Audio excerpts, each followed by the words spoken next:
하나님 말씀 로마서 5장 1절로 4절까지 말씀입니다. 로마서 5장 1절로 4절까지 우리 함께 같이 읽도록 하겠습니다. 그러므로 우리가 믿음으로 의롭다 하심을 받았으니 우리 주 예수 그리스도로 말미암아 하나님과 화평을 누리자. 또한 그로 말미암아 우리가 믿음으로 서 있는 이 은혜에 들어감을 얻었으며 하나님의 영광을 바라고 즐거워하느니라. 다만 이뿐 아니라 우리가 환난 중에도 즐거워하나니 이는 환난은 인내를, 인내는 연단을, 연단은 소망을 이루는 줄 알미로다. 아멘. 믿음으로 의롭다 여기게 되면 하나님과 깨어졌던 그 관계가 회복이 되죠. 하나님께서 우리를 인정해 주시고 하나님과 우리의 사이에 있었던 이 죄의 문제를 예수 그리스도의 십자가로, 그리고 우리는 예수 그리스도의 십자가를 믿음으로 하나님과 우리 사이에 막혔던 죄의 문제가 해결이 되는 것이죠. 그러면 하나님과 우리의 관계가 이제 회복이 되는 것입니다. 그것을 오늘 1절에 보면 화평을 누리자, 하나님과 우리가 회복이 되는 것을 화평이라고 하는 단어를 썼어요. 이게 굉장히 중요한 단어입니다. 화평, 평화, 화평 뭐 비슷한 의미인데 이게 헬라어로는 에이레네라고 하는 단어입니다. 여러분이 기억을 한 번 정도는 해야 되는 그런 뭐 아가페, 로고스 이런 거 많이 들어보셨죠? 그 중에 아주 중요한 단어가 바로 이 에이레네라고 하는 단어입니다. 에이레네가 뭐라고요? 화평. 누구랑 하나님과 우리와의 막혔던 담이 허물어지는 거. 그래서 이제 다시 평화를 누리고 화평을 누리고 에이레네. 근데 나중에는 이 에이레네의 의미가 하나님과 우리와의 관계뿐만이 아니라 의미가 이제 확장이 돼서 우리가 살아가는 이 세상이 화평하는 거죠. 교회도 화평해야 되고 에이레네, 다툼과 싸움과 질투와 미움이 있고 반목이 있고 이러면은 안 되잖아요, 그렇죠? 그러니까 사람과 사람 사이에도 바로 이 에이레네가 있어야 되는 것이고, 아무튼 그래서 이 화평을 누리면 2절에 보면 그로 말미암아, 또한 그로 말미암아 우리가 믿음으로 서 있는 이 어디에 들어가요? 은혜에 들어감을 얻었다. 은혜에 들어간다. 그리고 이것이 하나님의 영광을 바라고 즐거워한다. 그러니까 이 화평, 은혜, 영광이라고 하는 것이 다 같은 맥락으로 쓰인 말씀이죠. 이것이 어떻게 이루어진다고요? 하나님과 막혔던 담이 허물어지면, 이게 어떻게 해서 허물어진다고요? 우리가 믿음으로 예수 그리스도를 믿음으로 받아들일 때, 우리의 죄의 문제가 해결될 때 하나님과 회복이 되고 그게 화평이 되고 이것이 은혜이고 이것이 하나님의 영광을 돌리는 길이 된다 라고 이제 우리가 1절과 2절을 정리를 할 수가 있습니다. 이게 굉장히 우리는 너무나도 익숙한 단어지만 교회 처음 오는 사람들은 너무나도 이해가 안 되고 어렵고 개념 잡기가 어려운 게 이런 믿음, 화평, 은혜, 영광, 이게 한국말이기 때문에 알긴 알겠는데 이 정확하게 뭘 의미하는지를 잘 모를 수도 있습니다. 그래서 1절과 2절에서 이렇게 정리가 되면서, 근데 이제 중요한 건 3절과 4절이에요. 다만 이제 그런데 한 가지 문제가 있다는 거죠. 이뿐 아니라 우리가 환난 중에도 환난이 있다는 거죠. 그래서 하나님과 우리가 화평이 되면, 예수님을 믿으면, 우리가 의롭게 되면 다 하나님과 화평이 되니까 하나님이 우리 편이 되고 우리가 하나님을 아버지라고 부르고, 이제 그러면 다 게임 끝난 거 아니냐? 그러면 세상 다 편하게 살고 행복하게 살고 잘 살고 끝나야 되는 거 아니냐? 라고 우리가 모든 게 다 은혜고 그렇게 단순하게 생각할 수가 있지만, 그러나 여전히 우리에겐 뭐가 있다는 거예요? 환난이 있다. 환난이 있다. 여전히. 하나님께서 환난을 왜 허락하시느냐, 지금 그 얘기예요. 다만 우리에게 환난이 있지만, 그러나 환난 중에 슬퍼하지 마십시오. 환난 중에도 기뻐하십시오. 왜? 환난의 이유가 있습니다.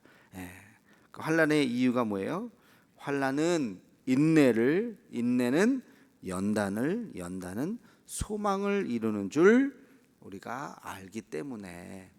그러니까 이 환난이라는 것이 여전히 우리에게 있지만, 하나님과 화평을 이룬 우리에게도 여전히 이 환난이라는 게 뭐예요? 고통과 아픔이죠. 있지만, 그러나 이것 때문에 여러분 뒤돌아서지 마십시오. 이것 때문에 슬퍼하지 마십시오. 낙심하지 마십시오. 하나님께서 우리에게 환난을 주신 이유가 있습니다. 그게 인내와 연단과 소망입니다. 이제 그 이야기를 하는 겁니다. 자, 그러면 환난을 주신 이유 세 가지. 첫 번째 뭐라 그랬어요? 인내. 인내. 우리의 신앙이 자라기 위해서는 인내가 필요한 것이죠. 이걸 어떤 사람은 시간의 세례 이렇게 표현을 하기도 했어요. 참 멋진 표현인 것 같아요. 우리가 그리스도인 되기 위해서는 세례라고 하는 것을, 물 세례를 통과해야 그리스도인이 되는 거죠. 하나의 관문이죠. 근데 또 하나 눈에 보이지 않는 세례가 있는데, 그게 뭐냐면 시간의 세례라는 거예요. 그러니까 그리스도인이 하루 아침에 예수님 믿는다고 부흥에 한번 참석해서 할렐루야 방언 받았다고 해서 그 사람의 존재가 완전히 바뀌는 것은 아니다. 그 영혼이 구원받을 수는 있지만 그 사람의 지금까지 했던 그 습관들 이런 것들이 한순간에 그 인격이 완전히 180도로 다른 사람이 되는 걸 보셨나요? 그렇게 되는 것처럼 보일 수 있을지 몰라도 그렇지 않죠. 서서히 바뀌는 거죠. 시간의 세례. 그게 몇 년 또는 몇십 년이 될 수도 있어요. 시간의 세례를 통해서 우리가 바뀌는 거죠. 근데 안 바뀌는 건 아니고 바뀌어요. 여러분, 아침에 이제 우리가 하루를 생각해 보면, 태양을 보면 한 1분만 태양을 쳐다보면 똑같은 것 같아요. 그죠? 그냥 태양은 항상 그 자리에 있는 것 같고 1분, 2분, 3분을 아무리 쳐다봐도 주변에 바뀌는 거 하나도 없어요. 근데 몇 시간이 지나면, 5시간, 10시간이 지나면 벌써 해가 지네, 어두워지네, 그림자가 달라졌네. 시간이 지나면 다 변해요. 어느 날 깜깜해지는 거예요. 그러니까 시간의 세례, 그게 시간이 지나야 우리의 신앙이 영그러지고 인격이 그 안에서, 그리스도의 인격이 우리 안에서 나오는 것입니다. 홍해를 건넜다고 해서 바로 가나안으로 들어가느냐? 그렇지 않다는 거예요. 홍해를 건너고 그 다음에 어디예요? 광야가 있다는 것이죠. 광야를 지나야 가나안 땅으로 들어갈 수 있다는 것입니다. 이 광야라고 하는 것은 성숙의 과정, 성숙의 과정이라는 것이죠.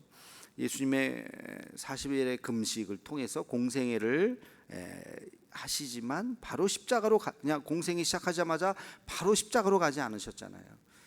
그 3년의 세월들을 통해서 제자를 만들고 복음을 전하고 말씀을 하시고 이 땅에 물론 그 제자들이 또 다 도망가고 그런 과정이 있었지만 결국엔 다시 부활을 통해서 모든 그 3년의 시간들이 다시 회복되면서 그 말씀이 성경에 기록되고 오늘 우리도 그 예수님의 복음서의 말씀을 통해서 가르침을 받는, 그러니까 이 공생의 3년의 시간이 굉장히 의미 있는 시간이죠. 그래서 인내라고 하는 것은 과일이 열매가 영글어가는 그런 과정, 우리의 신앙이 더 성숙되고 성장하는 그런 과정이라는 것입니다.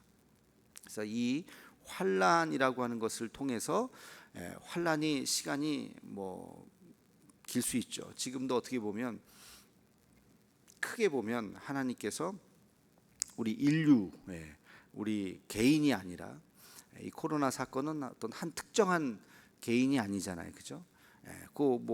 몇 사람 한 그룹에만 일어나는 일이 아니잖아요. 우리 나라에만 일어나는 것이 아니라 온 세계가, 온 인류가 지금 경험하는, 누구 한 사람도 여기에 자유로운 사람이 없죠. 온 인류가 경험하는 환난일 수 있는데, 이 시간을 지금 이미 벌써 지금 몇 월이죠? 8월 말이죠. 8월 하순이죠. 그러니까 벌써 지금 6개월이 지나가고, 그죠? 1월 말에 터졌죠, 우리는. 그러니까 벌써 6개월, 7개월, 그리고 연말까지도 갈 것이고 내년까지도 갈 것이고, 아마 한 2년에서 3년, 뭐 2년에서 3년 정도를 봐요. 보통 제가 이렇게 여러 가지 기사를 제 나름대로 정리를 해보니까 한 2년에서 3년은 이제 처음부터 시작해서 올해 내년까지 잘하면, 아니면 후년까지 갈 수도 있는데, 그 2년에서 3년의 세월이 지나면서 우리가 인내를 해야 되고, 그러면서 우리가 다시 되돌아보는 거죠. 우리의 삶을, 우리 인류의 삶을, 뭐 개인도 마찬가지겠지만 지금까지 우리가 잘못하고 하고 있었던 모든 것들, 자연 재해와 함께 환경의 문제들, 발전의 문제들, 개발의 문제들, 자본주의의 문제들, 이런 것에 대한 여러 지금 반성들이, 회복들이 지금 일각에서 계속해서 지금 일어나고 있는데, 그런 시간들을 분명히 우리가 거쳐야 될 것이다. 그래서 이제 3년쯤 후에 이제 이 문제가 어느 정도 해결되었을 때 다른 세상을 우리가 만들어 가야 된다. 이거를 정신 차리지 않으면 여전히 이제 끝났다, 다시 돌아가자, 그렇게 되면 이제 또 다른 더 큰 재앙이 그 앞에 오게 될 것이고, 이제 앞으로 그러면 10년 후, 20년 후에 과연 이 지구가 소망이 있는가에 대해서 아무도 장담할 수 없는, 아마 얼마 전에 아이가 태어났다고 연락을 받았는데 축하한다고 그랬는데, 전화 끊고 가만히 보면 그 아이가, 이제 이번에 태어난 그 아기가 살아갈 그 세상을 생각하니까 제 마음이 답답해지더라고요. 이 아이가 20년 후에 20살이 돼서 젊은 시절을 살아가야 될 텐데, 그때 지구가 어떨까? 이 아이가 30살이 돼서 가정을 꾸리고 사회를 살아가야 되는데, 그때 이 지구가 어떤 모습일까? 지금 요 하나 갖고 우리도 지금 뭐 정말 죽겠는데, 그 생각이 갑자기 나더라고요. 그래서 정말 우리는 다음 세대에 어마어마한 잘못을 저지르고 있을지도 모른다. 이건 누구 하나의 개인의 잘못은 아니겠지만 우리 인류가. 그래서 참 그 안타까움이 있어요. 자식을 낳지 말자는 얘기는 아니고요. 그러니까 우리가 다음 세대에 정말 아름다운 지구를 물려줘야 되는데, 뭐 여기 계신 분들이야 뭐 한 2, 30년 있으면 또 뭐 천국에 가시면 되겠지만, 지금 태어난 애들은 무슨 죄냐고요. 얘네들이 이 문제를 끌어안고 살아야 되는 거잖아요. 참 안타까움에서, 어쨌든 이 환란이라고 하는 것은 인내의 시간을 통해서 다시 한번 되돌아보게 한다는 것이죠. 두 번째, 이 환란은 또 연단의 시간을 갖게 한다는 것입니다. 연단이라고 하는 게 단련하는 거죠. 우리가 금을 풀무에 이렇게 막 단련을 시켜서 불순물을 빼듯이 14K는 14번을, 24K는 24번을, 더 순금인 거죠. 14K보다 18K보다 24K가 더 순금. 24K, 25K는 없어요. 26K, 30K는 없어요. 왜 없느냐? 24번만 하면 이제 100%예요. 완전히 순도 100%의 금인 거예요. 더 이상 할 필요가 없는 거예요. 그래서 24K가 나오는 건데, 그런 거죠. 우리의 신앙도 불순물이 있어요. 예수님 딱 믿었다고 해서 순도 100%의 신앙이 아니잖아요. 이제 껍데기만 예수님으로 갈아입은 거잖아요. 속은 여전히 욕심과 죄악 덩어리잖아요. 이런 것이 하나씩 하나씩 변해가야 되는데, 그 변해가는 것이 환란을 통해서 우리가 이제 순도 1%에서 100%의 사람으로 가고 있는 과정인 거죠. 그 훈련의 채찍이 바로 연단이라는 것입니다. 그래서 고난을 통해서 우리가 겸손해지고, 고난을 통해서 하나님을 더 알아가고, 그 이야기가 욥기에 다 나오는 거잖아요. 욥같이 원래 별로 잘못한 것도 없던 사람인데, 그럼에도 불구하고 순도 거의 한 23K 정도 되는 사람인데도 불구하고 한 번 더 단련시켜서 순도 100%의 24K를 만들어가는 그 이야기가 욥기에 나오는 거죠. 그래서 그걸 읽어보면서 우리는 순도, 여러분 몇일 것 같아요? 14K는 돼요?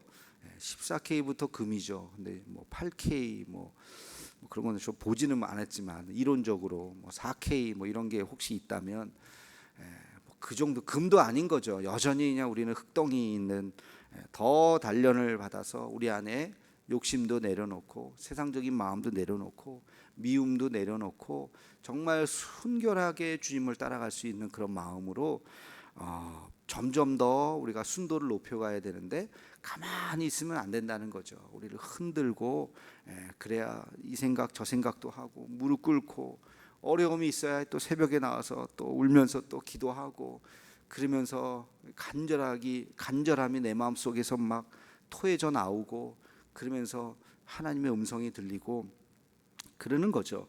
그래서 이 고난이라는 게 불필요한 게 아니다. 환난이라는 것이 우리를 더 연단하게 한다는 것이고요. 또 마지막으로 이 환난은 소망을 가져온다.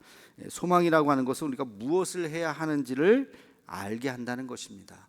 내가 무엇을 위해서 살아야 하고 어떤 일을 해야 되는가 가만히 있는 것이 아니라 환난을 통해서 이 생각 저 생각 이 고민 저 고민을 하면서 우리 인생의 목표를 찾게 되는 것이, 내가 이것을 위해서 살아야 되겠다. 내 남은 인생 그냥 먹고 사는 거 돈 벌기 위해서 그냥 살아가는 것이 아니라 정말 의미 있는 일을 해야 되겠다. 이렇게 고통스러운 사람들이 있구나 하는 것을 알고 눈이 떠지는 거죠. 그래서 이 환난은 내가 무엇을 삶의 목적을 찾게 만드는 것입니다. 그게 소망이죠. 소망.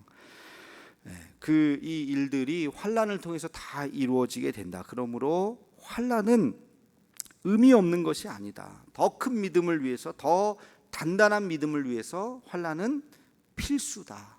지금 바울은 그렇게 이야기하고 있습니다. 아마도 자기 자신을 생각하면서도 그랬을 것이고, 그 바울이 우리가 알다시피 얼마나 많은 환난의 연속 아닙니까? 그러면서 나에게 왜 이런 환난이 있는가? 이 환난을 통해서 나는 더 하나님 앞에 끊임없이 나가고, 나뿐만이 아니라 이 로마서를 쓰는 이 시점에서 보면 이 교회라고 하는 신앙 공동체도 환난을 통해서 우리가 더 하나님 앞에 가까이 나가고 있지 않는가. 그래서 환난의 의미를 바울 자신이 또 생각하면서 이런 단어를 생각을 해낸 것이죠. 얼마나 참 멋진 말입니까? 환난은 인내를, 인내는 연단을, 연단은 소망을 이루는 줄 알미로다.